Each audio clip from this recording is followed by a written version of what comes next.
قابل احترام اور قابل صد احترام بھائیوں، دوستوں، بزرگوں،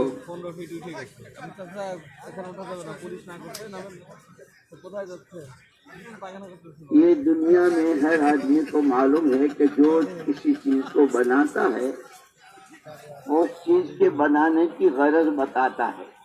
یہ مائک والے نے مائک کیوں بنایا، وہ مائک والا بتاتا ہے کہ مجمع بڑا ہو تو آواز جائے. پھر اس کے استعمال کا طریقہ بھی وہی بتاتا ہے کہ بولنے والے کے سامنے ہو تو آواز جائے گی، اگر پیر میں رکھ دیں گے تو غلط ہوگا.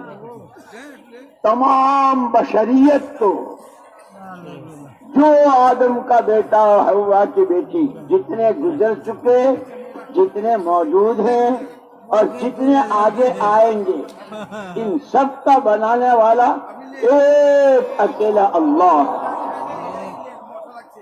اس اللہ نے اس انسان کو کیوں بنایا، خود اس کی غرض بتلا دی کہ ہم نے تم کو پیدا کیا ہے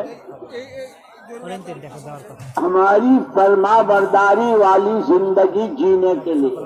آنا تمہیں ہمارے پاس ہے، جیسے تمہارے باپ ہمارے پاس آئے آدم و حوا. آنا ہے، لیکن تمہاری زندگی کا مقصد ہماری فرما برداری. کیسے کرو گے؟ لقد کان لکم فی رسول اللہ اسوۃ حسنہ، ایک پکا ٹھکا نمونہ محمد الرسول اللہ صلی اللہ علیہ وسلم کی ذات بابرکت کی شکل میں تمہارے سامنے رکھ دیا. اللہ کو راضی کرنا ہے، زندگی کا مقصد ہے. وہ راضی ہوتا ہے فرما برداری سے، حکموں کو پورا کرنے سے.